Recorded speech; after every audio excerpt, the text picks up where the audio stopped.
All right, let's discuss this security issue further. I'm now being joined from Abuja by a security consultant, Kabir Adamu, who, of course, has been following security developments in the country now for quite a long time. Thank you very much, Mr. Adamu, for joining us on the program. First off, do you think the solution to Nigeria's security problem at the moment now is this call for the change of the service chiefs? No. And the reason is this. My understanding is that the military, as they stand, comprise of 5 different units.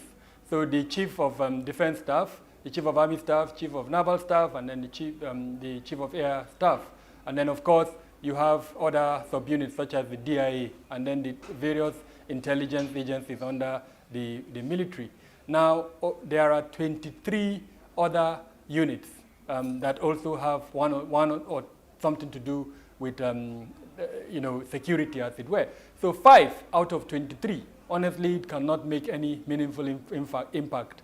I know that as a result of our history, especially our military dictatorship past, a lot of Nigerians see the military as the alpha and omega and the determinant of whatever can be. And unfortunately, successive administrations under our democratic disposition, the former President Obasanjo administration, the Buhari administration, have all shown a predisposition for appointing former military leadership in democratic positions. So in the current Buhari administration, you have President Buhari himself, is former military. You have the chief of the Office of the National Security Advisor, occupied by former general. You have the customs.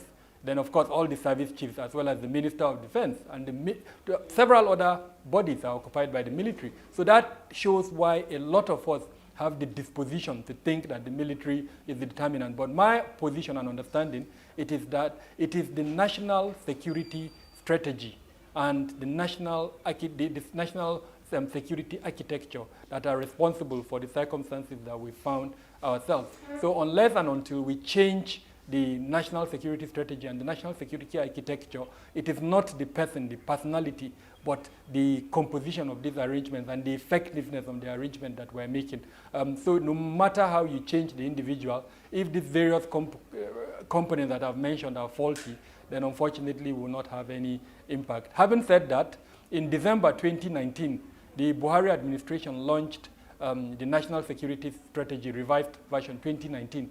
And it was a paradigm shift. We were told that in that document that the state-centric approach to security would change to a person-centered approach. In other words, Nigerians will now become the centerpiece of the national security strategy. The difficulty is that, unfortunately, the implementation strategy is not very clear on how they intend to effect this paradigm shift that they've mentioned. So I'm hoping that the National Assembly, the judicial arm of government, and you and I, as Nigerians, will take this seriously, interrogate the Office of the National Security Advisor, interrogate the government, and ensure that that national security strategy document, the promise that is going to be people-centered, is actually implemented. And how do they do this? They need to take that document down to the people. It was launched at the federal level. They need to take it to the state. They need to take it to the communal level. And more importantly, the media and several other aspects of the society need to embrace that document.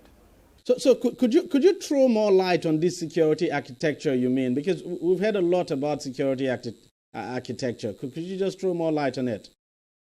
So the security architecture refers to all the components, the structures that form the national security focus, as well as how they are arranged, how they are resourced, that's how they are financed, and then more importantly, how the coordination among them, and then also the monitoring and evaluation component. So it's a combination of all of these things, the structures, their funding, monitoring and evaluation, coordination.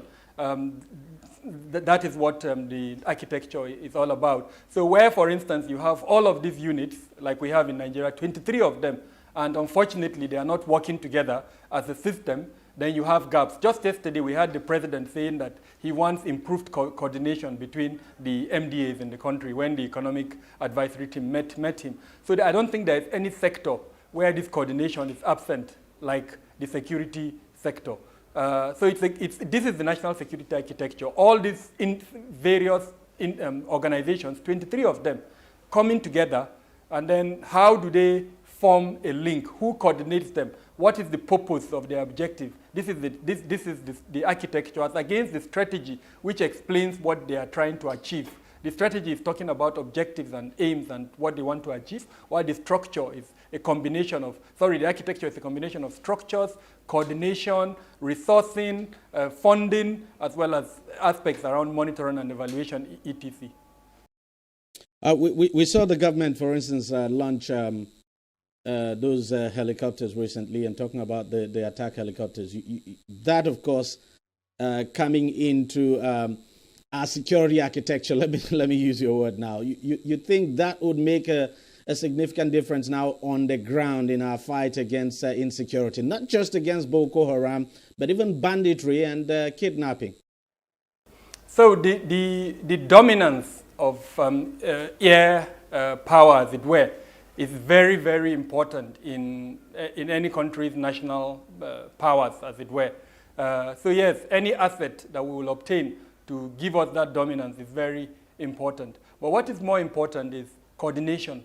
In the past, the challenge that has been, yes, the Air Force has all these assets, but if the assets are not being deployed with the use of adequate intelligence and with the support of ground troops, then we will have the kind of challenges we're having. So yes, it is good to acquire those assets, but it is more important for the government to work on these issues around coordination and around the lack of synergy between the various security agencies. The US, before September 2001, 9/11, had the same challenge, and they studied their national security architecture and decided to set up a Homeland Security Department. Now, in Nigeria, we need to look at that. Our current national security architecture has a lot of deficiencies, and one of the major deficiencies is coordination. There are about 4 different layers that have coordination element within them, within the national security architecture.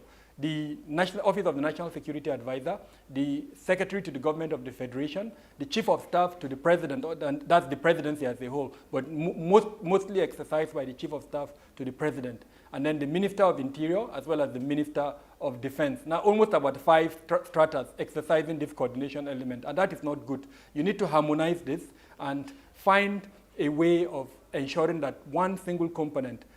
Sometimes I would think it's the Office of the National Security Advisor that should have that function, but then that is an advisory role and it's an appointee by the president. So because we're in a democratic setting, I think we need a more democratic institution. Perhaps, maybe the creation of a new body like the Homeland Security Department that would have that element of coordination. But bottom line, our current national security architecture lacks that coordination element. So no matter the kind of equipment we buy, if coordination is missing, if monitoring and evaluation is absent in our security processes, if audit, transparency of finances is absent in our security architecture, there is no amount of equipment that will give us. But beyond all of these issues you've just mentioned now, you take a look at the monumental security challenge we face in this country, and then you look at what we're spending on security. Do you think, in all honesty, Nigeria is spending enough?